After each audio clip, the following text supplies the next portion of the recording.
Alhamdulillahi Rabbil Alamin. Wassalatu wassalamu ala ashrafil anbiya'i wal mursalin wa ala alihi wa sahbihi ajma'in. Subhanaka la ilma lana illa ma 'allamtana innaka antal alimul hakim. Rabbi shrah li sadri wa yassir li amri wa hlul 'uqdatam min lisani yafqahu qawli. Amma ba'd. Alhamdulillah ala nikmatil Islam, alhamdulillah ala nikmatil iman, wa kafa biha min ni'mah. Allahumma barik lana fi Rajab wa Sya'ban, wa ballighna Ramadan, wa ballighna Ramadan, wa ballighna Ramadan, wa a'inna 'ala siyam wal qiyam wa qira'atil Qur'an, wa qanni'na bil yasiri minal manam. Alhamdulillah, segala puji bagi Allah Subhanahu wa taala yang memberi kita nikmat Islam iman, memberi kita kenikmatan tambahan-tambahan di dalam iman Islam tersebut, memberikan kita hidayah serta inayah untuk selalu dan selalu bisa ngaji, selalu dan selalu bisa hadir di majelis-majelis keilmuan dalam rangka menambah rasa iman kita kepada Allah Subhanahu wa taala, di dalam usaha kita untuk mencapai surga-surganya Allah taala, untuk mendapatkan kedudukan di dalam surga, untuk masuk ke dalam surga, untuk dimuliakan oleh Allah taala dengan kemuliaan yang sesungguhnya. Kalau para ulama kita mengatakan wa kun minal imani fi masjidin wa fi safa'il qalbi la tajdidin, salah satu hal yang setiap harinya harus ada di dalam kehidupan kita, yang harusnya selalu nambah di dalam diri kita, adalah tambahan-tambahan keimanan, tambahan-tambahan kepercayaan, tambahan-tambahan untuk kita selalu merasa dekat dan semakin dekat, selalu merasa berada di dalam jangkauannya Allah Subhanahu wa taala. Wa kun minal imani fi masjidin wa fi safa'il qalbi la tajdidin. Dan iman yang semacam itu enggak akan pernah dimasukkan oleh Allah taala, tidak akan pernah diletakkan oleh Allah taala kecuali di dalam hati manusia-manusia yang membersihkan dirinya. Salah satu tugas dari Nabi kita Nabi Muhammad SAW adalah wa yuzakkihim. Ketika Nabi Allah Ibrahim minta sama Allah Ta'ala, Rabbana wa ba'ath fihim rasulan minhum yatslu alaihim ayatika wa yu'allimuhumul kitaba wa yuzakkihim. Ya Allah, utuskanlah bagi umat yang ada di negeri Mekah ini, di tempat saya berpijak ini, seorang nabi, seorang rasul yang akan membacakan mereka kitab, yang akan membacakan kepada mereka firman-firman Allah Ta'ala, sekaligus wa yuzakkihim, serta mengentaskan mereka dari rasa-rasa enggak enak yang ada di dalam hati mereka. Maka setiap harinya kita perlu nambah iman, dan tambahan iman ini harus disertai dengan penyucian diri, dengan penyucian hati. Harus kita entaskan hati kita dari kesombongan, harus kita entaskan hati kita dari rasa riya maupun ujub maupun rasa-rasa gak enak yang lainnya, dendam, dengki, benci, sakit hati dan lain sebagainya. Wa kun minal imani fi masjidin wa fi safa'il qalbi la tajdidin. Gimana caranya kita melepaskan diri kita dari rasa-rasa yang semacam itu? Bikathratis sholati wat ta'ati wa tarku ma linafsi min syahwati. Dengan cara kita memperbanyak amal-amal taat. Jadi amal taat itu harus banyak, amal taat itu harus berulang, amal baik itu harus menjadi sesuatu yang masuk di dalam rutinitas kehidupan kita, bukan cuma dicomot-comot pas waktu kita pengen aja. Jadi budal ngaji itu harus jadi rutinitasnya kita, bukan pokoknya sempat yo ngaji, nggak sempat yo wis. Jadi bukan seperti itu harusnya keadaan dari kehidupan kita, tapi kebaikan itu harus menjadi sesuatu yang kita rutinkan. Sebagaimana kita sholat sehari 5 kali diulang terus, ketemu waktu subuh, sholat subuh lagi, ketemu waktu duhur, sholat duhur lagi, ketemu waktu asar, sholat asar lagi. Sampai kapan ini ya Allah sholatnya? Sampai mati. Sampai kapan ini selesainya saya melaksanakan sholat ya Allah? Sampai rohmu terlepas dari jasadmu. Bikathratis sholati wa ta'ati wa tarku ma linnasi min syahwati. Juga disertai dengan pembebasan diri dari setiap perkara-perkara yang menjadi keinginan manusia. Manusia ini punya yang namanya hawa nafsu, tapi kita sebagai manusia juga wajib untuk mengelola hawa nafsu itu sendiri. Salah satunya syariat yang Allah Ta'ala berikan kepada manusia, agar manusia ini punya kontrol terhadap dirinya, bisa mengekang apa yang ada di dalam dirinya, yaitu syariat yang namanya puasa.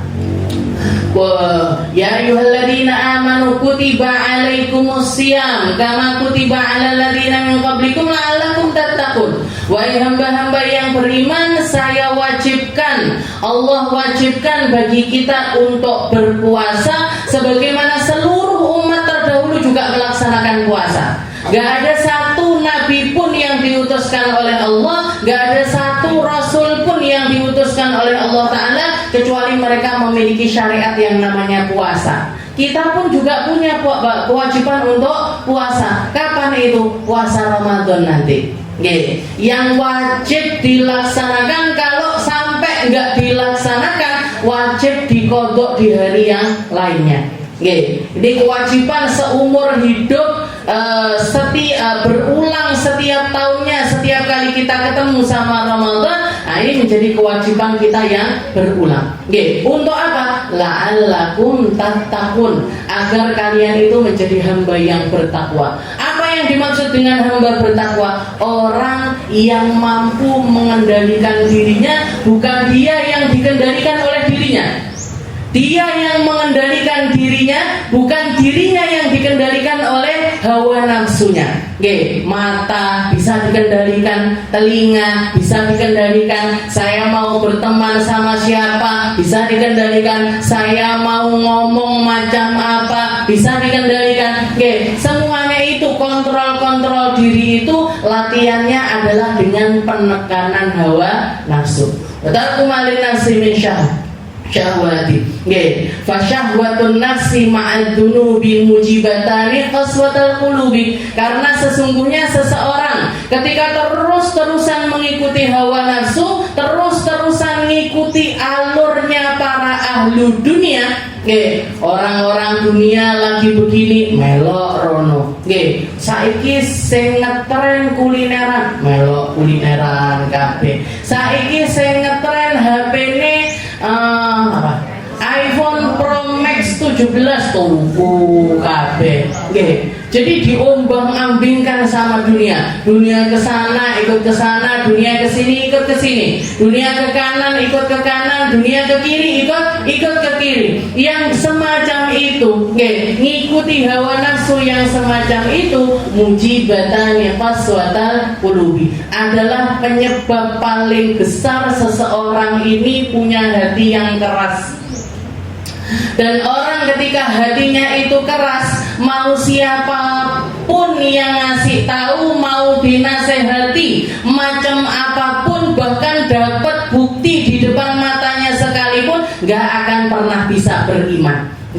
Sebagaimana yang dilakukan oleh para kufar Quraisy, orang-orang kafir Quraisy yang menantang Nabi Muhammad SAW di bulan semacam ini, di bulan Sya'ban semacam ini, bahkan tepatnya di hari yang semacam itu, di hari yang semacam ini, yaitu malam nisfu Sya'ban atau malam 15. Tadi malam kan malam 15, hari ini adalah tanggal 15 Sya'ban. Nanti malam jenengan kalau melihat ke atas bulannya bunder. Kejadiannya harinya semacam ini, semacam malam tadi di bulan yang semacam ini, orang-orang kafir Quraisy mendatangi Nabi Muhammad SAW. Ya Muhammad, kalau kamu memang seorang nabi yang betul, kalau kamu memang seorang rasul yang betul, itu bulan parawan dadi loro. Itu ada bulan lagi purnama ini, lagi bulat-bulatnya, kelihatan semuanya terang terang benderang, sekarang lakukan sesuatu ke atas bulan tersebut, belah si bulan ini tadi. Maka Nabi Muhammad SAW nggak pakai babi bubuk, nggak pakai yowes, kose apa dan lain sebagainya. Beliau mengarahkan tangannya ke atas langit, tepat di ujung dari bulatan bulan tersebut, diparuh, diisyaratkan pakai jarinya, diparuh sama Nabi Muhammad SAW. Terbelahlah bulan tersebut menjauh satu dengan yang lainnya. Dikatakan bulan yang satunya turun sampai ke bawah lembah bukit, yang satunya lagi menjauh ke kiri. Jadi satu menjauh ke kanan, satu menjauh ke kiri.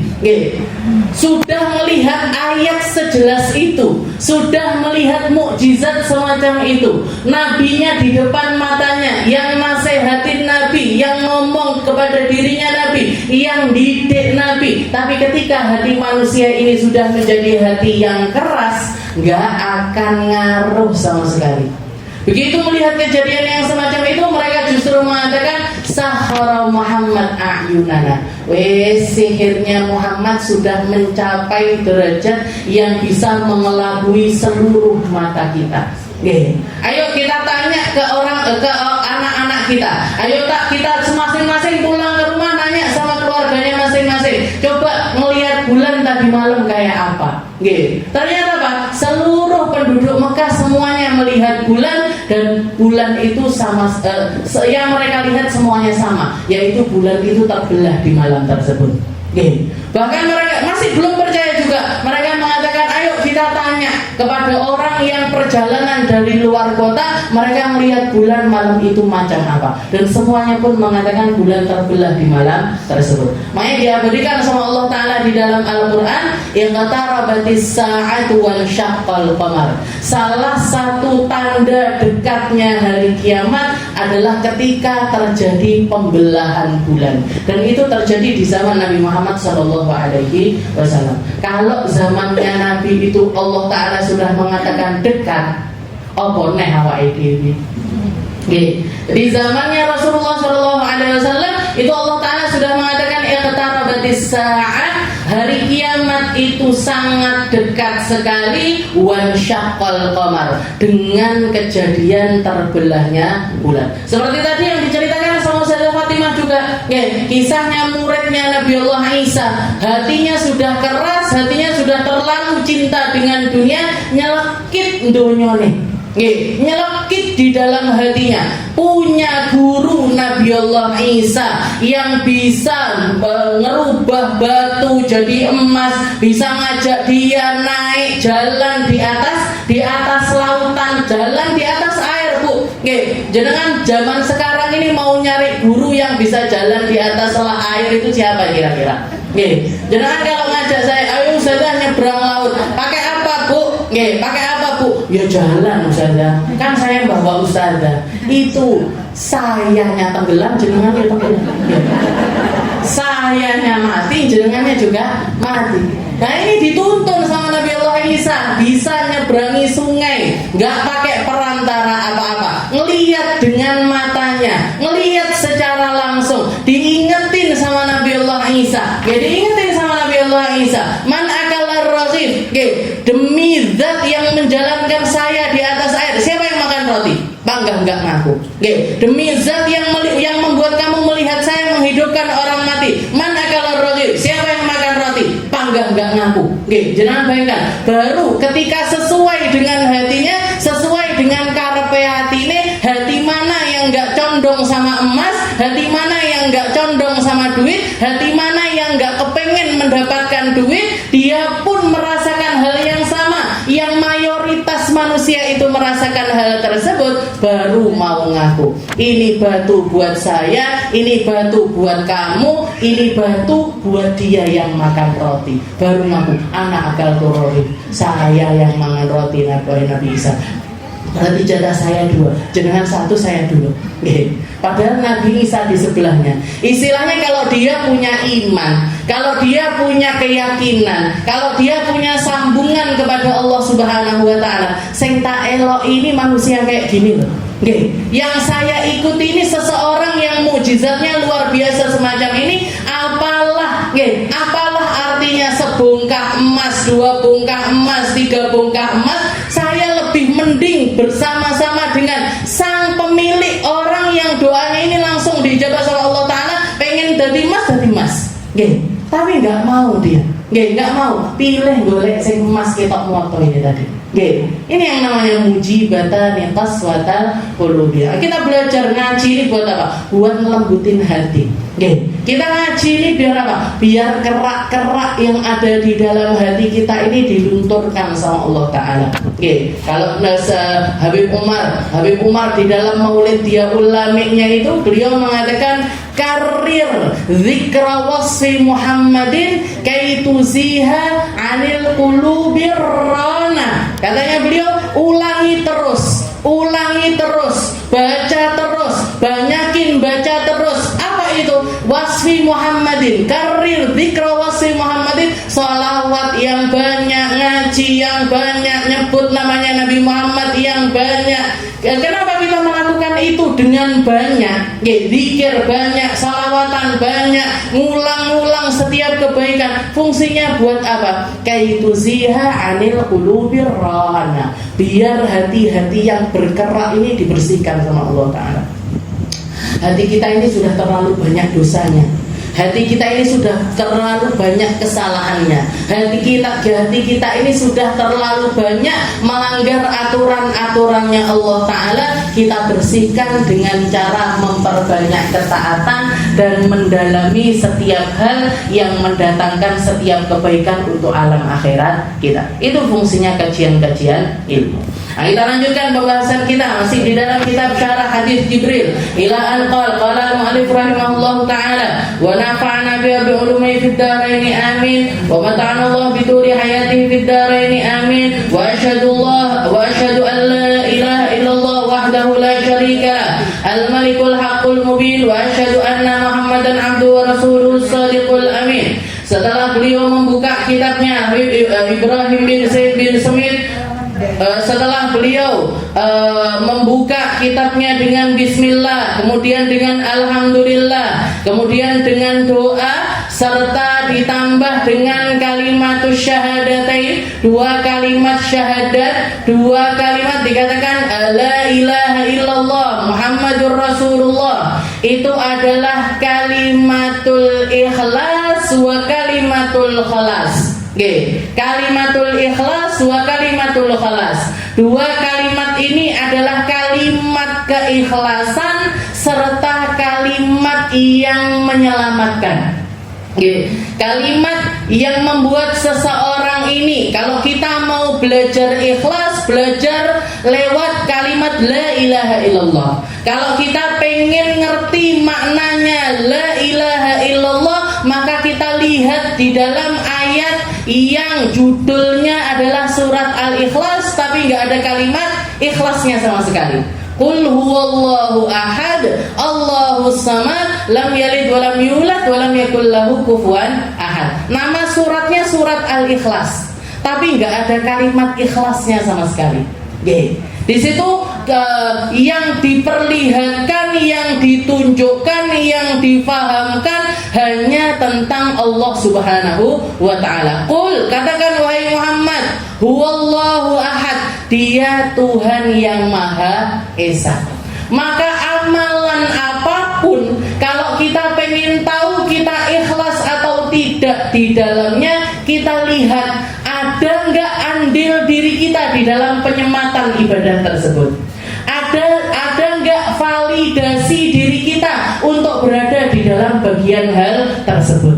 Ada nggak porsi dari kita di dalam perkara tersebut. Kalau ada, Bu, berarti durung ikhlas.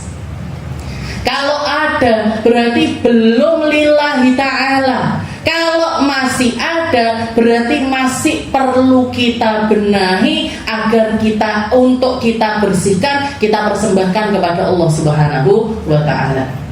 Jadi yang namanya keikhlasan itu murni untuk Allah. Nggak disebut dirinya, nggak masalah.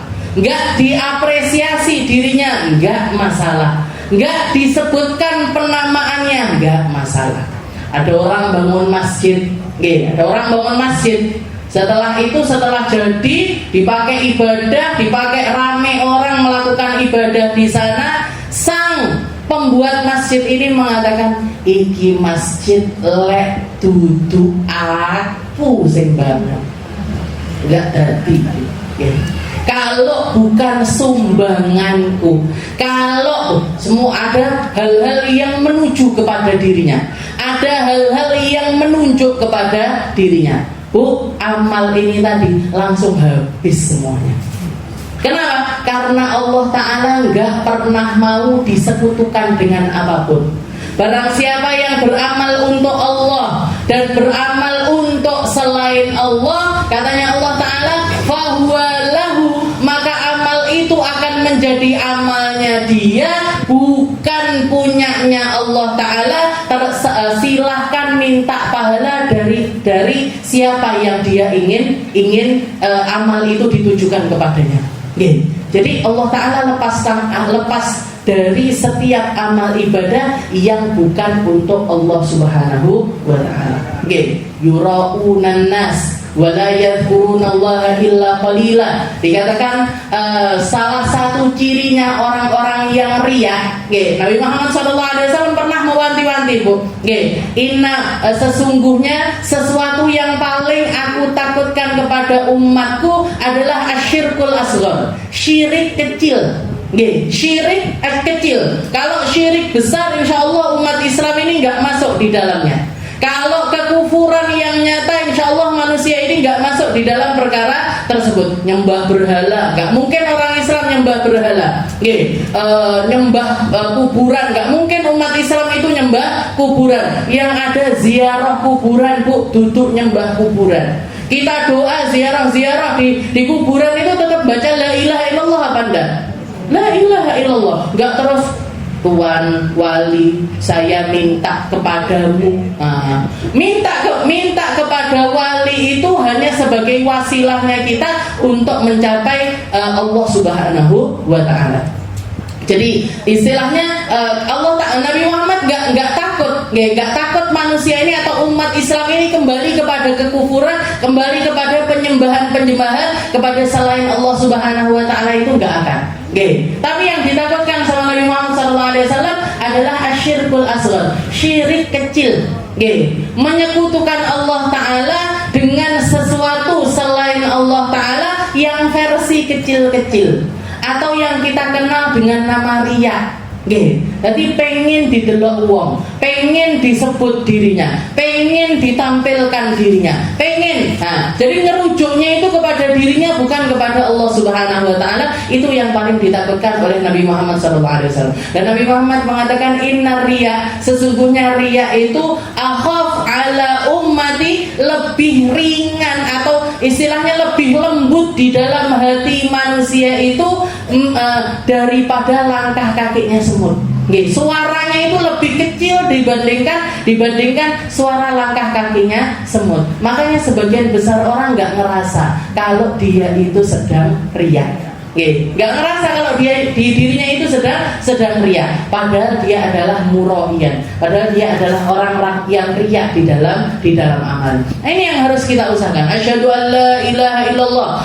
Treatment paling mujarabnya untuk mengikhlaskan hati kita, untuk kita itu berusaha menjadi orang ikhlas. Gimana caranya? Memperbanyak kalimatul khalas, memperbanyak kalimat ikhlas itu sendiri, yaitu la ilaha illallah. Jadi wiritan, Bu, jadikan wiritan. La ilaha illallah, la ilaha illallah, la ilaha illallah, la ilaha illallah. Jadi itu adalah cara. Makanya la ilaha illallah itu kalimatul ikhlas wa kalimatul khalas. Kalimat yang akan membebaskan kita dari panasnya api neraka. Nabi Muhammad SAW begitu diutuskan oleh Allah Ta'ala untuk membawa kalimat la ilaha illallah. Dengan permulaan dari kalimat la ilaha illallah inilah Nabi Muhammad mencapai derajat tertinggi di sisi Allah Subhanahu wa Ta'ala. Asyhadu an la ilaha illallah wahdahu la syarikalah al-malikul haqqul mubin wa asyhadu anna Muhammadan abduhu wa rasuluhu shadiqul amin. Setelah kita mengucap la ilaha illallah disertai dengan Muhammadur Rasulullah, mengikrarkan diri untuk menjadikan Nabi Muhammad ini pusat pusat dari setiap arah tujuan kita hidup. Nabi Muhammad SAW di dalam hadis Nabi Muhammad mengatakan ana qiblatu arwahikum, saya adalah kiblat dari ruh kalian. Kalau kita sholat ngadep ke arah kiblat, ngadep ke arah kiblat. Ini kiblat ini jadi apa? Jadi arah kita untuk memposisikan jasad kita menuju Allah Subhanahu wa taala. Arahnya adalah ke Masjidil Haram, arahnya adalah ke Mekah. Mekah itu karena ada Masjidil Haram di dalamnya, Masjidil Haram itu karena ada Ka'bah al-Musyarrafah di dalamnya. Jadi jasad kita ngarah ke arah kiblat. Ini kiblat apa? Kiblat dari jasad-jasad kita. Tapi kalau ruh kita, kiblatnya kemana? Kiblatnya kemana? Orang-orang orang-orang Mekah sekarang punya amalan begini, sukanya membid'ahkan orang, sukanya mengkafirkan orang, sukanya begini. Nah, gimana? Apakah kita juga harus ngikutin mereka? Jangan, Bu. Jangan ngikutin orang Mekahnya, tapi ikuti Nabi Muhammad SAW di dalam amaliyah kita. Kenapa? Karena kiblat ruh kita adalah Nabi Muhammad SAW. La ilaha illallah Muhammadur Rasulullah. Kalimat yang di setiap daun-daun surga itu ada kalimat tersebut.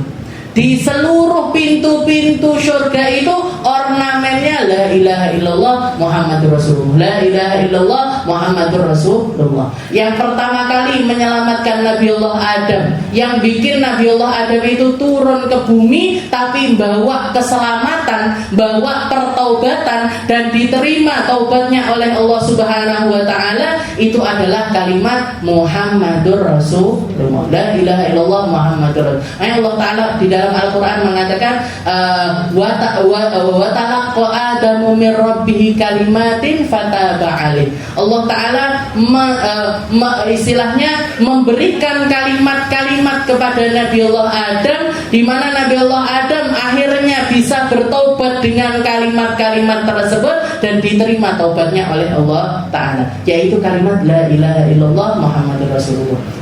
Jadi ketika Allah taala marah semarah-marahnya kepada Nabi Adam dan Siti Hawa, Nabi Adam mengatakan kepada Allah taala, ya Allah, ampuni saya, bijahi, dengan wasilah nama Muhammad, saya minta pengampunan kepadamu ya Allah lewat perantara seseorang yang bernama Muhammad. Katanya Allah Ta'ala, dari mana kamu tahu tentang nama itu wahai Adam? Katanya Nabi Allah Adam, gimana saya nggak tahu ya Allah? Ketika saya buka mata saya pertama kali setelah engkau ciptakan, saya melihat arasmu, dan di bawah di tiang-tiangnya aras itu selalu ada kalimat la ilaha illallah Muhammadur Rasulullah. Maka saya tahu persis engkau tidak mungkin menyandingkan sebuah nama kecuali nama itu adalah nama seseorang yang paling engkau cintai.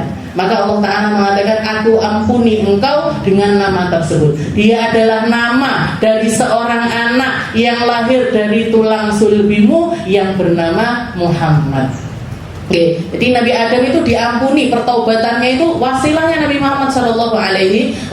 Wasilahnya. Jadi tawasul, tawasul itu mulai dari yang pertama kali melakukannya Nabi Allah Adam. Kalau kita tawasulan di dalam amaliyah kita, kayak amalannya majelis ini, jenengan setiap Selasa minggu kesekian baca hadroh basaudan, nyebut ulama ini, nyebut orang alim ini, nyebut ahli ibadah ini, nyebut orang, bahkan nyebut amalan-amalan soleh ini, doa ini, ini semuanya. Kenapa kok kita nyebut-nyebut? Itu namanya ibadahnya, namanya tawasul. Tawasul itu apa? Tawasul itu kita make kebaikan-kebaikan itu atau orang-orang baik itu untuk menjadi perantara kita maju ke hadapannya Allah Subhanahu wa ta'ala. Dan itu yang pertama kali melakukan Nabiullah Adam. Jadi kalau ada orang mengatakan enggak oleh, haram, bid'ah, tawasul enggak oleh, gitu, langsung ke Allah Ta'ala. Siapa kita? Langsung doa kepada Allah Ta'ala. Kalaupun misalkan kita berdoa sama Allah Ta'ala itu pasti. Istilahnya jenengan sholat, yuk sholat dewi-dewi, nggak terus titip koncone, sawak wae saya sholat, aku titip sholat, kan enggak ya. Saya nanti tak tawasulan kadek sholat, kan enggak. Yang wajib-wajib kan tetap kita jaga. Doa untuk personal diri kita juga kita lakukan, tapi kita perlu bantuan amal soleh yang lainnya. Kita butuh rombongan untuk mendatangi Allah Ta'ala. Kita butuh komunitas yang bawa kita menuju Allah Subhanahu wa Ta'ala. Wasyhadu anna Muhammadan abduhu wa rasuluh. Al-qail, setelah itu beliau mengutip perkataannya Nabi Muhammad yang mengatakan, "May yuridillahu bihi khairan yufaqihu fiddin." Barang siapa yang diinginkan sama Allah Ta'ala kebaikan, kefahaman bagi dirinya, maka Allah Ta'ala akan yufaqihu fiddin. Allah Ta'ala akan memahamkan dia dalam perkara agama. Jadi orang kalau diinginkan sama Allah Ta'ala baik, diketemukan sama komunitas baik. Allah Ta'ala kalau menginginkan seorang jadi baik, diketemukan sama guru-guru yang bisa nuntun dia untuk jadi orang baik. Seseorang ketika diinginkan sama Allah Ta'ala kebaikan di dalam dirinya, difahamkan tentang perkara agamanya lewat perantara seseorang yang mengerti jalan tersebut menuju Allah Ta'ala. Sebagaimana Nabi Muhammad SAW, ketika Allah Ta'ala ingin menganugerahkan kebaikan yang tertinggi kepada Nabi, ingin menganugerahkan surga yang tertinggi kepada Nabi, ingin menganugerahkan syafaat terbesar kepada Nabi, ingin menganugerahkan perkara-perkara besar di akhirat nanti, apa yang pertama kali Allah Ta'ala berikan kepada Nabi Muhammad? Diketemukan sama malaikat Jibril, diketemukan kepada penyampai wahyu, diketemukan kepada seorang yang membawa firman-firman Allah Subhanahu wa Ta'ala. Di usia Nabi yang ke-40 tahun, setelah sekian tahun beliau khalwat di atas Gua Hira, minta sama Allah Ta'ala, bermunajat kepada Allah Ta'ala, merenungi tentang kehidupannya, didatangkan sama Allah Ta'ala malaikat Jibril yang mengatakan kepada Nabi Muhammad, pertama kali kalimat yang keluar, Iqra, Iqra ya Muhammad, Iqra ya Muhammad. Jawabannya Nabi satu, ma'ana biqari, saya bukan orang yang bisa baca. Nabi Muhammad itu buta huruf. Nabi Muhammad itu nggak bisa baca, bahkan nggak akan pernah bisa baca. Padahal belajar baca tulis itu sesuatu yang gampang. Tapi Nabi Muhammad memang salah satu cara Allah Ta'ala untuk menjadikan Al-Quran ini selalu murni, selalu dipercaya murni datang dari Allah Ta'ala. Nabi Muhammad dijadikan seseorang yang Nabiyil Ummi, Nabi yang ummi, Nabi yang gak bisa baca, gak bisa tulis. Sahibul Burda Imam Al-Busiri mengatakan di dalam qasidahnya, cukup bagi kita untuk percaya tentang kemurnian Nabi, tentang kebenaran risalahnya Rasulullah SAW, bahwasanya Nabi Muhammad ini adalah orang yang nggak bisa baca, nggak bisa tulis. Orang nggak bisa baca, nggak bisa tulis, mosok ngarang Al-Quran. Orang nggak bisa baca, nggak bisa nulis, masa bisa ngarang sebuah karangan tulis? Ini kan sesuatu yang nggak mungkin. Maka itu yang dilakukan, Iqra ya Muhammad. Nabi Muhammad mengatakan ma'ana biqari. Baru setelah itu yang ketiga kalinya dipeluk sambil malaikat Jibril mengatakan, Iqra bismi rabbikal ladzi khalaq, khalaqal insana min 'alaq, ila khamsi ayatin min suratil 'alaq, sampai 5 ayat pertama dari surat Al-Alaq. Ditalkinkan sama malaikat Jibril. Jadi di sini dikatakan Nabi Muhammad mengatakan, man yuridillahu bi khairan yufaqihu fiddin. Orang kalau diinginkan sama Allah Ta'ala untuk jadi orang baik, diketemukan sama para penyampai-penyampai ilmu, dikasih hidayah, dikasih langkah, dikasih kesiapan dohir batin, dikasih kesiapan untuk menerima berbagai macam perkara mulia yang semuanya ini punya sanad. Jenengan ketemu sama saya punya ketemu sama guru saya ketemu sama gurunya, gurunya lagi ketemu sama gurunya terus. Ini silsilatus sanad, rantai sanad ini terus nyambung sampai kepada tabi'in sampai kepada tabi'in sampai kepada sahabat sampai kepada Nabi Muhammad sallallahu alaihi wasallam, Nabi Muhammad sallallahu alaihi wasallam sampai kepada malaikat Jibril sampai kepada Allah Ta'ala. Jadi ujung pangkal dari sanad keilmuan agama ini adalah langsung kepada Nabi Muhammad, kepada malaikat Jibril, dan juga kepada Allah Subhanahu wa Ta'ala. May yuridillahu bi khairan yufaqihu fiddin. Sallallahu alaihi wa ala alihi wa sahbihi wa ala sairil anbiya'i wal mursalin.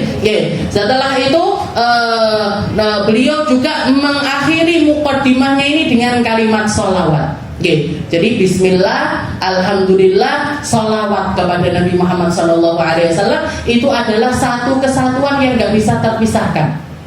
Jenengan Arab dongo, 3 ini harus ada. Kita mau ceramah, 3 ini harus ada. Kita mau nulis buku, 3 perkara ini harus ada. Kenapa? Karena setiap perkara yang punya maksud nggak disertai dengan 3 perkara ini, nggak akan nyampe kepada Allah Ta'ala. Dikatakan setiap doa itu ketika dipanjatkan itu naik ke atas langit.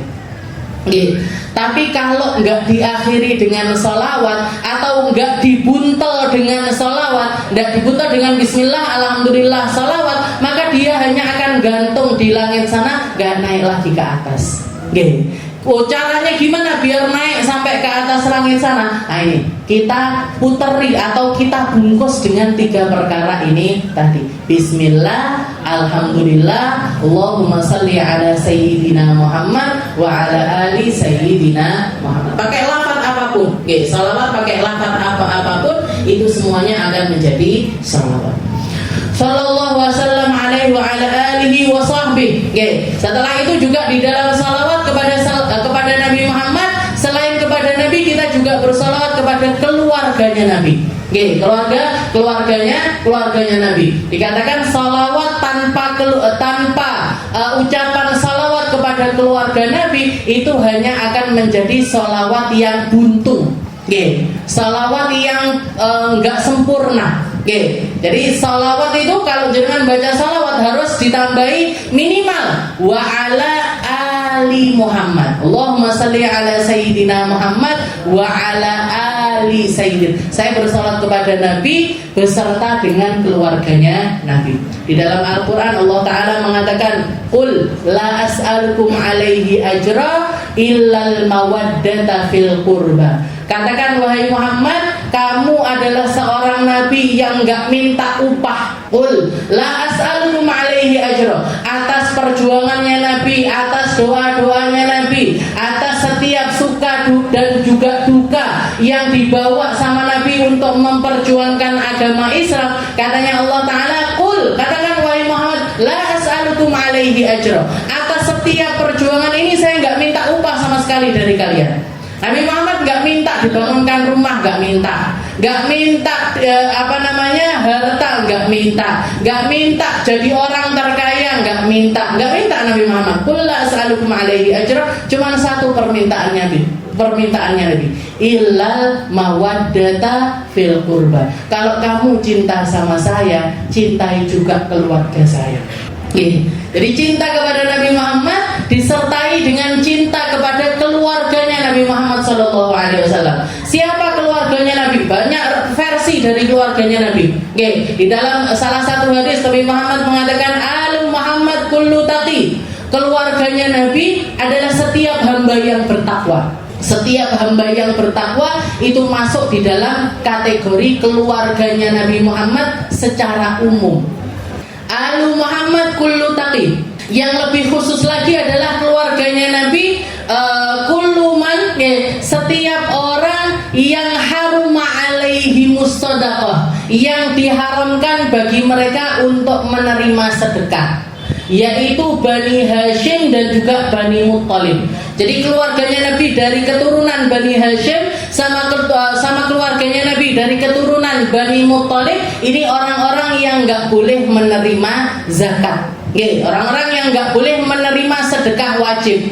Ketika Sayyidina Husain pernah lagi main-main, masih kecil beliau, lagi main-main di antara tumpukan kurma. Yang namanya anak kecil ngelihat yang manis-manis, ngelihat kurma, tahu-tahu nyomot dimasukkan ke mulutnya. Ngambil dari kurma tersebut dimasukkan ke dalam mulutnya. dimakan si korma ini tadi. Maka didatangi sama Nabi Muhammad ketika melihat hal yang semacam itu, langsung diambil Sayyidina Husain, tangannya Nabi disogokkan ke dalam mulutnya, dikeluarkan sambil mengatakan kah, keluarin wahai Husain, keluarin, muntahin wahai Husain. Ama tadri, apa kamu enggak tahu hadhihi zakatul ummah, ini adalah zakatnya orang-orang, ini adalah harta zakat. Dan zakat itu adalah kotoran, kotoran hartanya manusia. La yahillu li Muhammad wala li ali Muhammad, haram, nggak halal bagi Muhammad maupun untuk keluarganya Muhammad. Jadi keluarganya Nabi ini, Bani Hashim, Bani Muttalib ini orang-orang yang nggak boleh menerima zakat. Kenapa kok mereka nggak boleh menerima zakat? Karena Nabi Muhammad juga sudah nyuplai untuk mereka dari Baitul Mal. Jadi hartanya keluarganya Nabi ini untuk kebutuhan sehari-harinya keluarganya Nabi itu diambilkan dari Baitul Mal. Maka tidak boleh mereka ini menerima zakat. Nggak boleh menerima zakat. Jadi itu yang dimaksud keluarganya Nabi. Nah, yang lebih dalam lagi, keluarganya Nabi siapa? Istri-istrinya Nabi, anak-anaknya Nabi, cucu-cucunya Nabi. Ini keluarganya Nabi. Yang paling khusus lagi, dari yang terkhusus dari keluarganya Nabi adalah para ahlu kisah. Sebuah keluarga kecil yang dapat julukan ahlu kisah, yaitu Sayyidah Fatimah Zahra, Sayyidina Ali bin Abi Thalib, Sayyidina Hasan, Sayyidina Husain. Di mana Rasulullah pernah membawa sorban, bawa ridanya, Sayyidina Ali suruh masuk, Sayyidah Fatimah suruh masuk, Sayyidina Hasan, Sayyidina Husain disuruh masuk. Setelah itu Nabi Muhammad mengatakan, Allahumma inna hadza ahlu baiti fatahhirhum tathhira. Innama yuridullah liyutahhirakum tathhira. Wahai keluargaku, ini adalah keluargaku yang paling khusus, dan Allah Ta'ala ingin membersihkan mereka sebersih-bersihnya. Ada salah satu istrinya Nabi yang mengatakan, ya Rasul, bolehkah saya masuk di dalam bersama mereka? Katanya Nabi Muhammad, la, walakin naki ala khair. Kamu nggak boleh masuk bergabung di sini, tapi kamu termasuk di dalam keluargaku yang baik. Maksudnya masuk di dalam keluarganya Nabi, tapi bukan yang paling khusus dari yang terkhusus. Maka cinta kepada Nabi Muhammad harus disertai dengan cinta kepada keluarganya Rasulullah Shallallahu Alaihi Wasallam. Makanya Bu, zaman sekarang ini zamannya fitnah. Sayyidah Fatimah, Sayyidina Ali, keturunannya dari Sayyidina Hasan dan juga Sayyidina Husain sampai sekarang masih terjaga. Bahkan di Indonesia ini punya lembaga di dalam pencatatan nasab mereka, namanya Robitoh Alawiyah. Jadi Robitoh Alawiyah ini adalah lembaga yang ngurusi nasab anak cucunya Rasulullah Shallallahu Alaihi Wasallam. Dan anak cucunya Nabi ini memang disebar sama Allah Ta'ala di seluruh penjuru dunia. Untuk apa? Di mana tempat ada mereka, di situ insya Allah dakwah bakalan hidup. Di situ insya Allah dakwah akan hidup. Di mana tempat mereka itu ditaruh sama Allah Ta'ala, di situ juga Allah Ta'ala akan menghidupkan kembali agamanya Allah, atau cahaya agamanya Allah Subhanahu wa Ta'ala. Jadi cinta sama Nabi harus cinta sama keluarganya Nabi. Masa ada orang mengatakan, ya Rasul, saya tresno kalian jenengan, tapi anak cucu jenengan gak aku. Opone sing iki. Mau aku sing ngomong ngene, sing ngomong gak bisa Bu. Anak cucunya Nabi itu kebaikan mereka bukan tentang personal, bukan tentang kelakuannya mereka, tapi karena darah yang ada di dalam diri mereka. Darahnya Nabi yang ngalir di dalam diri mereka. Wassallallahu wasallam alaihi wa ala alihi wa sahbihi. Keluarganya Nabi, kemudian para sahabatnya Rasulullah sallallahu alaihi wasallam. Di dalam hadis Nabi Muhammad mengatakan, Allah bi ashabi, hati-hati dengan sahabatku, hati-hati dengan para sahabatku. Ashabi kan nujum bi ayyihim muqtadaitum ihtadaitum. Di dalam hadis yang lain juga Nabi Muhammad mengatakan, para sahabatku itu semacam bintang-bintang yang ada di atas langit. Bi ayyihim muqtadaitum ihtadaitum. Dengan siapapun kalian mengikuti para sahabatku, dengan itu juga kalian mendapatkan hidayah dari Allah Ta'ala, dapat petunjuk dari Allah Ta'ala. Oh, Sayyidina Anas bin Malik riwayat hidupnya begini, jenengan ikuti, monggo. Sayyidina Abu Bakar punya jalan hidup semacam ini, semacam yang nggak dilakukan sama Nabi Muhammad SAW. Semacam Sayyidina Abu Bakar itu terkenal dengan cintanya yang luar biasa kepada anak cucunya Rasulullah SAW. Bahkan beliau mengatakan, saya nyambung silaturahim ke keluarganya Nabi, ahabbu ilayya, lebih saya sukai ketimbang silaturahmi ke keluarga saya sendiri. Kenapa? Saking besarnya cintanya beliau kepada Nabi Muhammad. Sampai anaknya dinikahkan sama Rasulullah SAW. Sayyidah Aisyah umurnya 7 tahun waktu dinikahi sama Nabi. Kenapa kok beliau gembira sekali menikahkan putrinya dengan Rasulullah SAW? Karena beliau tahu persis semua yang nyambung sama Nabi akan bawa kebaikan sampai ke akhirat nanti. Sayyidina Umar anaknya dinikahkan sama Nabi, Sayyidah Hafsah. Jadi nyari sambungan. Sayyidina Utsman, kalau Sayyidina Utsman memang masih sepupu sama Nabi. Dinikahkan juga dengan dua putrinya Rasulullah SAW. Wah, jadi cinta sama keluarga Nabi, cinta sama para sahabat ini satu kesatuan. Cinta sama keluarganya Nabi, benci sama sahabat, nggak benar. Cinta sama para sahabat, benci sama keluarganya Nabi juga nggak benar. Tapi ketika dua hal ini beriringan, disitulah kita berada di dalam manhaj yang benar. Cinta sama keluarga Nabi iya, cinta kepada para sahabatnya Nabi juga iya. Tanpa cinta dengan keduanya tanpa merendahkan salah satunya, tanpa merendahkan siapapun. Dan sebenarnya memang Islam ini nggak kenal yang namanya benci. Kalau jenengan datang atau dapat ilmu, kok setelah pulang dari keilmuan itu, pulang dari majelis itu, pulang dari kajian itu, saya kok jadi nggak senang sama orang tua saya kok jadi nggak senang sama suami saya kok jadi nggak senang sama keluarga saya, kok jadi mandangnya, oh dulurku sing iki ahlu bid'ah, dolalah finnar, ini tukang nglakoni bid'ah, dosa gede ning gone ngerokok, bapake di neraka-nerakane, ibuke di neraka-nerakane, koncone sesat iki. Nek ngaji ning gone sadarina sesat iki.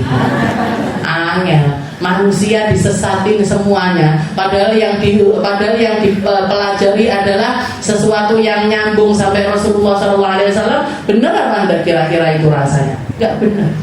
Jadi kajian itu yang bikin hati kita tenang, kajian itu yang bikin kita itu lebih menghormati siapapun, kajian itu yang bikin kita itu lebih menekuni diri kita untuk semakin taat kepada Allah Ta'ala tanpa menunjuk sana sini. Gak nyalahin mana-mana, gak benci siapa-siapa, gak merendahkan golongan manapun. Itulah risalah agama yang benar yang datang dari Nabi Muhammad SAW. Wa ala sairil anbiya'i wal mursalin. Begitu juga dengan para nabi-nabi serta rasul-rasul yang lainnya. Wa ali kulli wa sahbihi wa tabi'ina lahum bi ihsan ila yaumiddin.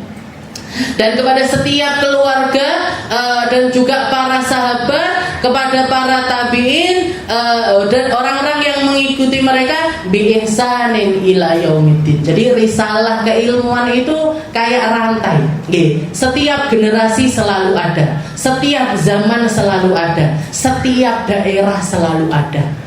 Allah Ta'ala itu di dalam menjaga agama, di setiap tempat pasti ada para ulamanya, di setiap masa pasti ada ulamanya, di setiap daerah pasti ada orang-orang daerah itu yang bicara dengan lisan kaum tersebut bahwa risalahnya Allah Subhanahu wa Ta'ala. Ini semuanya masuk di dalam golongan orang-orang yang kita sholawatin.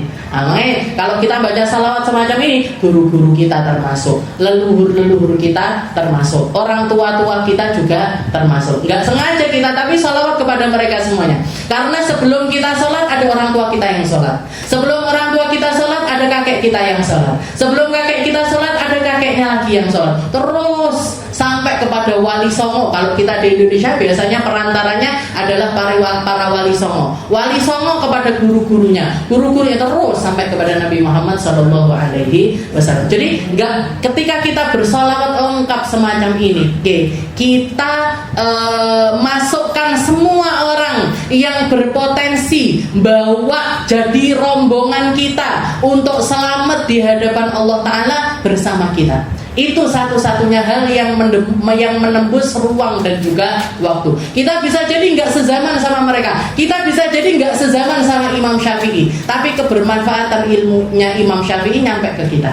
Kita bisa nggak sezaman sama Imam Ghazali, tapi kebermanfaatan ilmunya Imam Ghazali nyampe ke kita. Kita bisa jadi nggak sezaman, nggak semasa, nggak ketemu sama para ulama-ulama tersebut, tapi kita selalu ada di dalam golongan mereka. Di mana tempatnya? Di dalam solawat kita. Jadi dia wa ala ali kulli wa sahbihim wa tabi'ina lahum bi ihsanin ila yaumiddin. Ya Allah, saya salawat kepada Nabi, kepada keluarganya Nabi, kepada para sahabatnya Nabi, kepada para tabi'in, kepada para pengikutnya mereka semuanya ila yaumiddin, sampai hari kiamat nanti. Setiap zaman, setiap generasi, setiap daerah. Nah, jadi masuk semuanya di dalam salawat kita. Amma ba'du. Setelah itu beliau ini namanya amma ba'd, ini namanya adalah fasrul khitab. Pemisah ucapan antara muqaddimah dengan inti dari apa yang ingin beliau sampaikan di dalam kitab ini. Dan orang yang pertama kali mengucap amma ba'du adalah Nabiullah Daud. Nabiullah Daud itu orang yang pertama kali bisa nulis, orang yang pertama kali bisa jahit, orang yang pertama kali mengucapkan fasrul khitab, yaitu amma ba'du. Wallahu a'lam bishawab.